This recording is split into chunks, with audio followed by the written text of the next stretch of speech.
And we are live.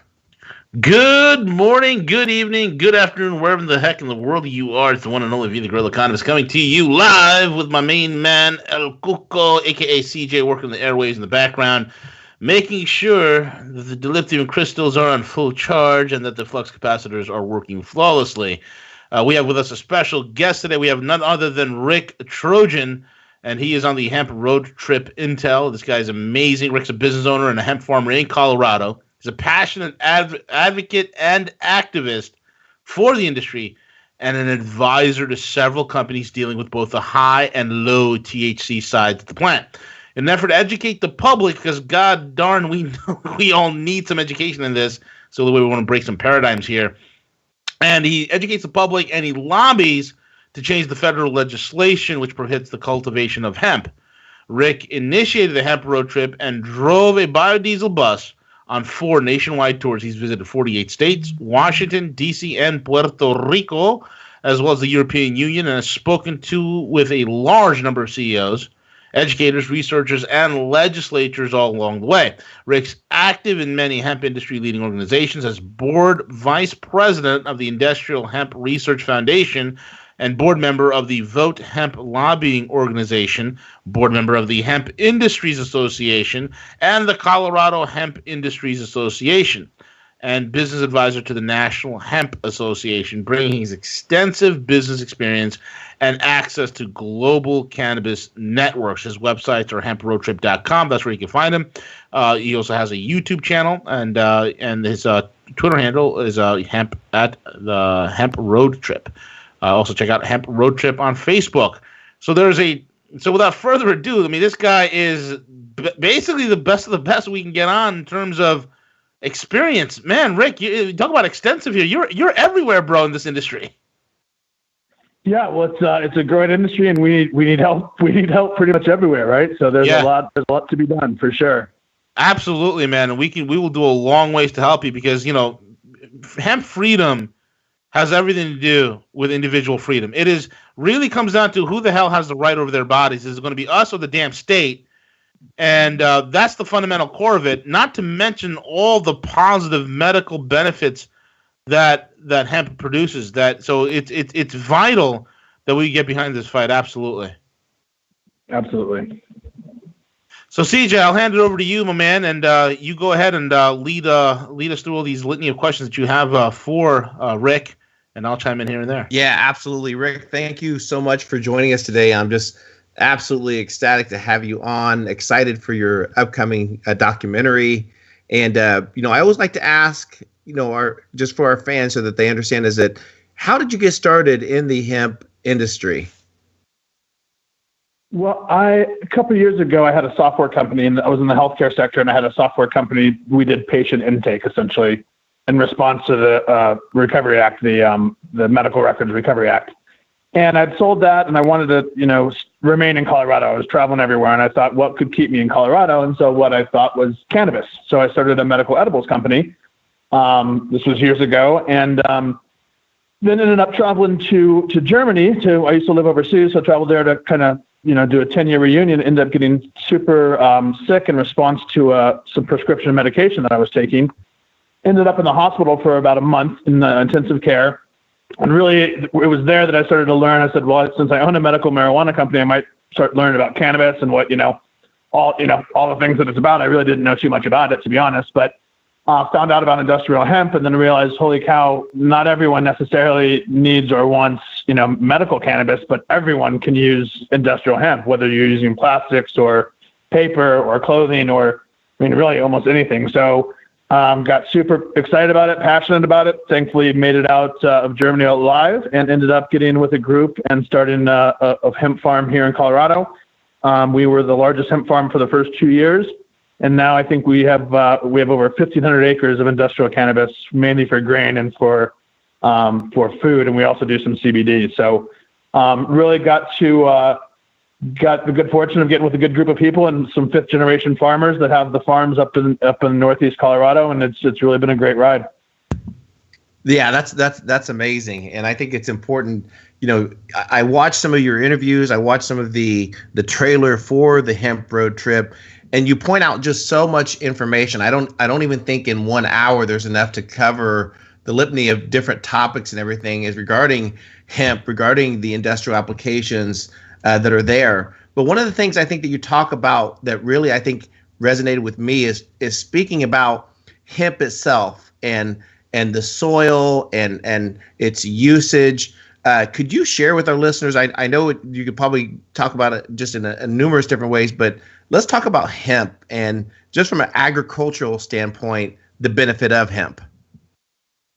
Yeah. So just to clarify, industrial hemp by definition, right? It's a legal definition. So by definition, industrial hemp is the cannabis sativa plants, but it's 0.3% THC or less on a dry weight basis, right? That's the federal law, the Farm Bill that allowed for national cultivation.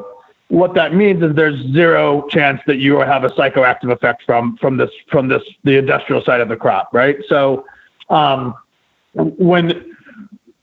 when we talk to legislators, when we talk to folks about what this plant can do, you're absolutely right. It can do 30,000, some say 50,000 different products can be made from this crop, right? So it's really easy to, I call it drinking from the fire hose, right? Open up the fire hose with so much information and just blast people with so much information that it's overwhelming, and it can be, right? Because it is. So really, I think what I've learned in talking to people across the country is really just finding out what's important to them, right? Whether they're legislators, farmers, mothers, fathers, whatever, what's important to them. And then once I find that out, it's just a matter of identifying how hemp can benefit them, right? So if it's important, that the environment's important, it can help with the soil, it can help with carbon sequestration, all sorts of things. If clothing, or if they have some environmental sensitivities, right, you can build with a hempcrete home. So there are so many things this plant can do.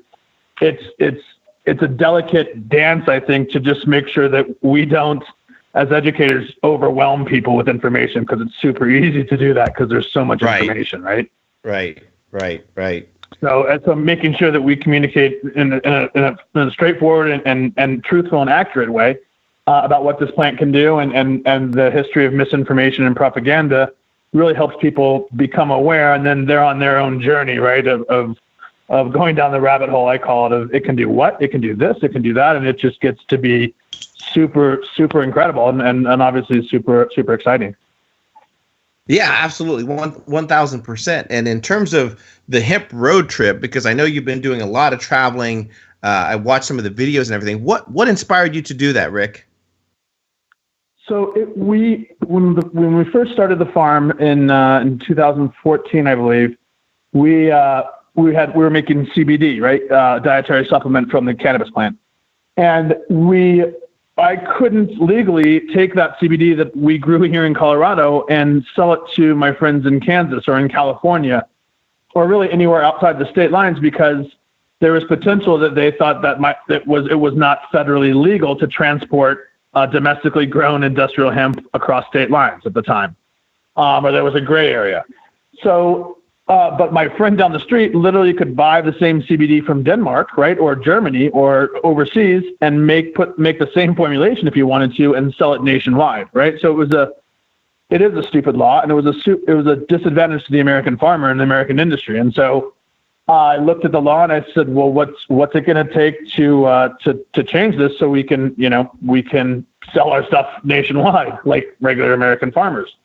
And I figured we have to change the law, so I bought a bus and wrapped it with all the different things that hemp can do, and decided to follow the primaries. And I thought I would just talk to all the presidential candidates, and they would wait to tell them how cool hemp was and how cool cannabis was, and they'd get it, and we would change the law, and we'd be rocking and rolling. And obviously, there's a lot more behind the curtain, right? Once we get going with other political interests and other people and interests that are against this plant, and all sorts of things that I've learned along the way.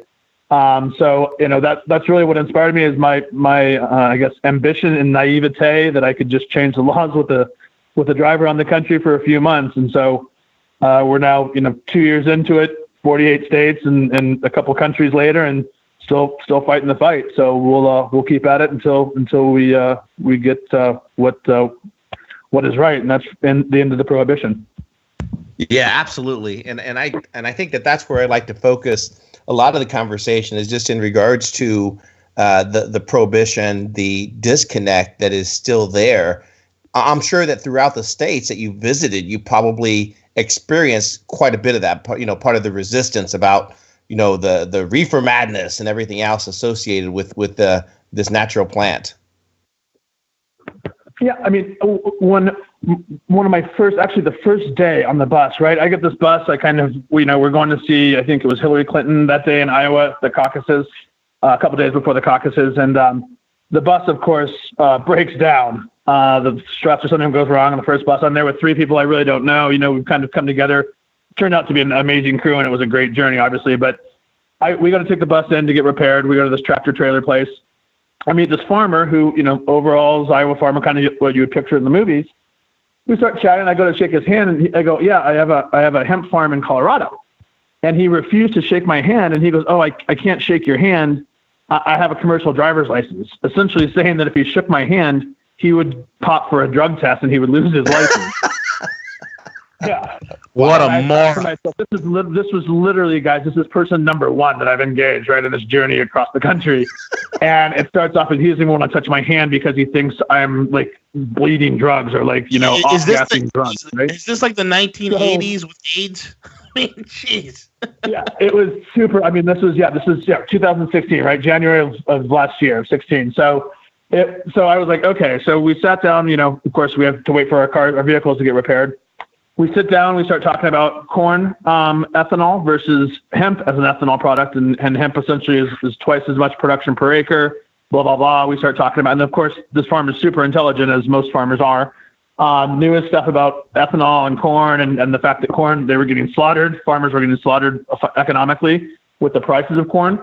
And at the end of about 45 minutes to an hour, he got up, shook my hand, said, "Hey, I'm really interested in this industrial hemp. We'll have to go home and take a look at it." So to have someone start from not even wanting to touch me to going home and taking a look at it, right, is a huge jump. And that actually kind of was the driving force to say, I think we really can make a difference. We really can impact people, and we really can help people understand that what they've been told is not correct, right? So, and find out for themselves. I mean, that's what we're really about, helping people find out and become aware for themselves, because they're the ones that need to drive their own education.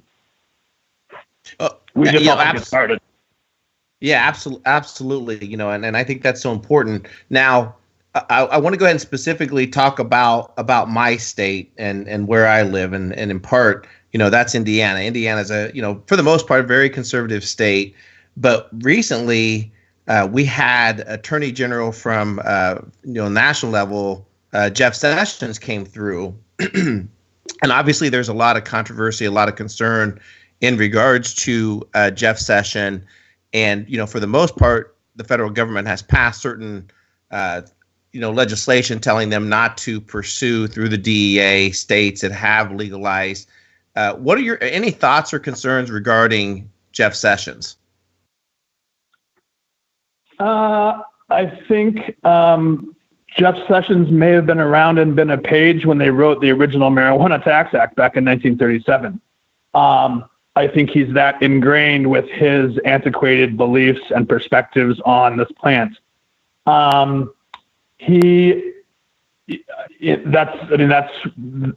think he's on the wrong side of history. I think that as people become more aware, I think him going around to places like Indiana and getting your attorney general to essentially say that CBD was illegal, even though you have law enforcement and everyone else, essentially, except for the AG and the governor, essentially believing correctly that CBD is legal to purchase, is legal to sell, and is legal to take. It is not a controlled substance. So I believe Jeff Sessions is out of line, and I believe the DEA, which he runs, right, and is overseas, it has been doing illegal activities since they were told not to in 2003, and we've actually sued them 3 times in the last year because they've been doing illegal activity. And I've seen a lot of that all over the country, whether it's North Dakota, people getting raided, Ohio, now it's in Indiana. I mean, Nebraska passed CBD as a Schedule 4 drug because they were misinformed that it was illegal federally, and they thought they were giving access to their constituents when really they were taking it away. I mean, there's just a lot of behind the scenes misinformation, right? That's really driving a lot of this.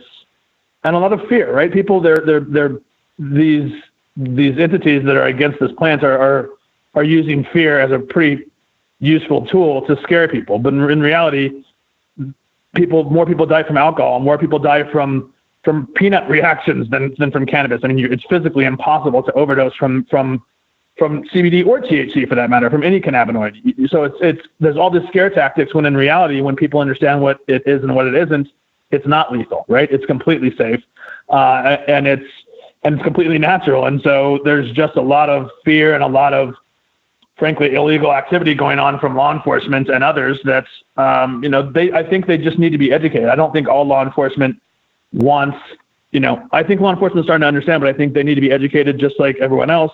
They've bought into the propaganda harder than most people, but those at the top, DEA and Sessions, that they're intentionally obstructing and interfering with commerce, and it's really impacting the American farmer and the American business person and the American consumer, and that's unfortunate, and it needs to stop. Absolutely. And what part of that legislation, when you talk about hemp, the Farm Bill, I know that there's a lot of different opinions regarding that. But do you mind, Rick, sharing a little bit around the Farm Bill regarding, hemp and why the legality of it exists? Yeah. So in 2014, the Farm Bill, right, the Industrial Hemp Agricultural Act, Section 7606 essentially allowed for hemp cultivation in those states that allowed it for research purposes, and those states where there was a regulatory infrastructure, which was Colorado and I think 6 states at the time. Then it went to 9. Now we're at 15. Now we're at 34 states that have legalized industrial cultivation in some form or another. So that section of the Farm Bill in 2014 allowed for the cultivation of hemp on a nationwide scale, restricted to those states that had regulations in place, right? So it created the framework and the legal framework to allow for industrial cannabis cultivation, right? The omnibus bill later that year, right before we went on the road, essentially defunded the Department of Justice and the DEA from interfering with the interstate commerce, transports, processing, distribution, or marketing of industrial cannabis, right? So essentially that is what allowed Colorado companies now to sell CBD nationwide, right? Right. That defunding is required to happen every year, and it's happened every year since. I just read this morning that it is not, that defunding provision is not in the new tax bill, so that potentially that protection, right? That prevention of that prohibition of the DEA and Department of Justice from having any money to go against cannabis was a very good assurance for those of us in the industry. Currently, if that is not renewed, then that opens up the potential for federal interference on a larger scale. Yeah, and that's very concerning. And in part, our Attorney General for Indiana, Curtis Hill, interesting enough, issued an opinion, and this was literally like less than 2 weeks ago. And quote unquote, this is from Indiana Attorney General Curtis Hill, that in his opinion, simply put, cannabidiol is Schedule 1 controlled substance because marijuana is a Schedule 1 controlled substance. Hill said in his written advisory opinion, although it was a relatively new phenomenon, and after thoroughly tracking the language of the Indiana law defining marijuana, it's evident that cannabidiol is now and historically has been derived part of the plant and determining that it is illegal, which, it just makes absolutely no sense that him and the governor would have this type of opinion about hemp CBD. Yeah, his opinion is based upon, in part, his analysis is based upon the DEA's what's called the marijuana extract rule, right? That extract rule has been found to be not, first of all, it's not legal. The DEA has been sued. That is the DEA making law and adding CBD as a controlled substance. They don't have that power, right? That power resides with Congress, right?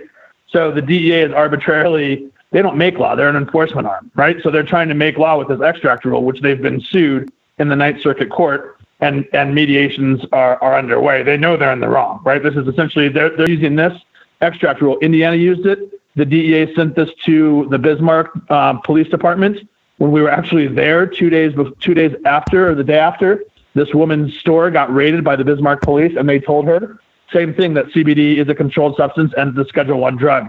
That is absolutely not correct. And in 2003, the DEA was sued by the HIA and some other groups, some food groups mainly, sued the DEA because the DEA was saying that importing hemp hearts, right, the seeds that we use for food, that the Egyptians used for food to build the pyramids that they've been using for food for thousands of years, all of a sudden in 2003, the DEA said that was a controlled substance because there was trace amount of naturally occurring THC.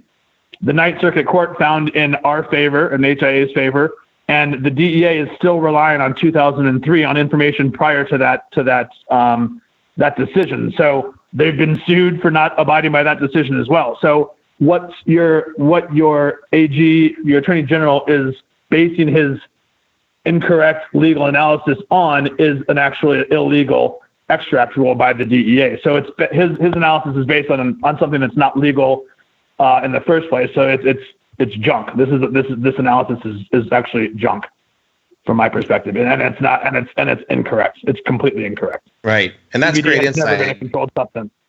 Yeah, that's great insight because the Indiana governor has actually given, I believe, the next 30 or 60 days to remove all CBD hemp CBD-based products from the shelves. So I guess that in part it's going to be interesting to watch this unfold, and I'm sure that there'll be some lawsuits against Indiana because of that. Well, the reality is your governor and your attorney general are just hurting his own constituents, right? Because who this hurts is this hurts the mom and pop store down the street or the retail place that opened down the street that's selling health, and selling maybe $5,000 or $10,000 worth of CBD a month. That's not a lot, but that's a job, right? That's a job, and that's income, and that's revenue, and that's taxes for your economy.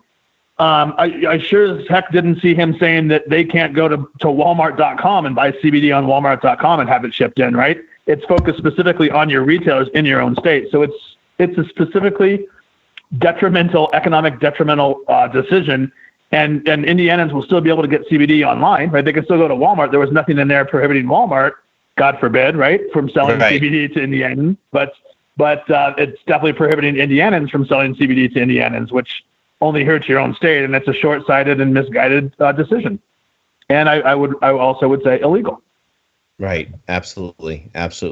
Well, great insight. Let's get back a little bit in regards to Hemp Road Trip, because, I'm sure that throughout your travels that you had a lot of different takeaways from traveling the country, a lot of probably successful strategies in regards to legalization. So can you share with our listeners what you have seen probably are some of the best, grassroots advocacy movements for legalization? Yeah, I mean, it's been a true adventure going around all these states and places like Vermont, where we were there when they passed their adult use cannabis initiative. A year after we were initially there and met the lieutenant governor that helped pass the hemp initiative that allowed for cultivation of cannabis, really both sides of the plants. Essentially on the industrial hemp side, you pay $25 for an agricultural license to grow whatever you want to grow, and you grow exactly that, whatever you want to grow. It's a very open and very Vermontonian type of system, right? Very open and transparent. Places like North Carolina, really, we were there and helped them before when they were trying to raise money. North Carolina created a law that said hemp could be cultivated, but they needed to raise $250,000 privately so they could fund regulation of their own industry. So we were there and helped them do some of that. We met some of the influential groups that really pushed that bar and really pushed industrial hemp towards legalization in North Carolina, and now they have nearly 3,000 acres growing, right? So we've seen North Dakota where the DEA literally raided that health food store when the day before 30 metric tons, so essentially 66,000 pounds of industrial hemp or industrial cannabis seed came from Canada and was distributed to North Dakota farmers under authorization from the DEA and North Dakota Agricultural Department to farmers around North Dakota. At the same time they're allowing that, they're disallowing CBD on the retail side. So we've seen all sorts of craziness, but we've seen more and more interference from our government in the last 6 months, 8 months than we'd seen in the prior year and a half. I mean, Rick, let's be honest here. I mean, one of the things is I'm a money guy, and I like to follow the money. There are bureaucracies. One of the things I've always said is this. The problem with bureaucracies is once you create one, the major driver, the major driven focus of a bureaucracy is to stay in existence. What hemp legalization, what marijuana and cannabis legalization would do to bureaucracies like the DEA, it will gut tens of thousands of jobs, and these idiots are terrified. Number two, there are whole industries that were created on quote-unquote anti-drug, specifically, especially anti-hemp, anti-marijuana, anti-cannabis, right? All that's going to go away, okay? Then you're looking at the pharmaceutical aspects of it. I mean, what's going to happen with the incredibly highly profitable opioid crisis that we have here in this country? That's going to be dealt a major blow as well as of various other diseases that cannabis can help treat, that the pharmaceutical companies simply cannot get a patent on it because it's a naturally occurring plant, anybody can grow it. It is a major financial threat to the power structure. And that's the main reason why, more than any other friggin' plant out there, cannabis is really resisted, because they know what would happen to many of their jobs, many of their fictitious industries. And these jobs, these bureaucratic jobs, they need to be gotten rid of. These are liberty-choking, very tyrannical bureaucracies that put out very arcane, almost basically police state-like laws that infringe upon people's freedoms, and they'll use the cover of, we need to have this type of action in order to limit cannabis, but that's a pretext to more control into other facets of our life. And this is what I said to you earlier earlier on, that the aspect of cannabis is something, whether you believe in it or not, whether you like it or not, folks, is something people need to rally around, because you don't understand how much is connected with this in terms of personal freedom. It's a huge rallying point, Rick. That's just my 2 cents. No, absolutely. That's absolutely true. And even talking about the high THC side, right? The ganja side. I don't use the word marijuana, right, because it's a racist term from the 1910s, 20s, and 30s. But is it? So on the ganja side, from the start, the whole thing's been a farce from the start. We did a celebration, if you will, of the 80th anniversary of Prohibition. Well, the first arrest in the history was here in Denver, right in Colorado, at the Lexington Hotel. And so I went to the Denver library, right? I wanted to do my own research. I've been quoting the Denver Post from back in 1937. So I went to do my own research, and come to find out so Moses Baca was a Mexican who actually got caught by drinking Sterno and beating his wife, allegedly. And he had essentially a roach at his house. So he got caught. One of his charges was having cannabis. Samuel Baca was another individual who's a bootlegger, an old guy who had a history of crime. He got caught selling cannabis cigarettes to some kids on the street. It wasn't Moses Baca, right? So these two had never met till they went to prison. The Lexington Hotel actually never existed. It wasn't a real thing. The address that they quoted in the Denver Post story didn't even exist in Denver at the time. That wasn't even a real address. The whole thing was essentially made up. Other than the two people's names, the whole thing was made up. How they met, what happened, the circumstances. That wasn't how the records of the Denver police were. That there was actually no record of the building in Denver at the time at all. So the whole thing was made up. As it turns out, coincidentally, Harry Anslinger, the bureau chief of the Bureau of Narcotics, was in town at the time. And essentially a week later, both these guys were thrown in Leavenworth Prison, Kansas, for these trumped up charges for 4 years and 2 years respectively. And it was because Anslinger needed a story to take back to, my opinion is, it was because Anslinger needed a story to take back to Washington, D.C. to drum up more fear amongst those plans and finally get the money he needed to do the crackdown that he wanted to do. So the whole thing, even from day one, has been made up. And that's just, I've been on the road for 2 years telling people that story about how they met and blah, blah, blah. And that story was complete fabrication. So even 2 years later, right, going in and doing my own research, I'm finding out that we've been lied to on a much deeper level than I was even aware, from the start. It's pretty insane. Unreal. Yeah, that's completely so. All right. Hey, so Hemp Road Trip, what is there a release date, and how can people see your documentary? Yeah, so we have created a documentary that we've submitted to different film festivals. So we have a film festival version, We are coming out. We're finishing up with production of the feature length, which should be done with production springtime this next year, and ready for release in the fall of 2018. So keep your eyes out for that. But we do have information and videos from our European road trip on YouTube, on the Hemp Road Trip channel, and then they're on Facebook as well. Awesome. Rick, what else would you like to share with Rogue fans in regards to anything? So I want to yield the floor to you to talk about anything that's on your radar regarding either advocacy, hemp, anything that you'd like to share.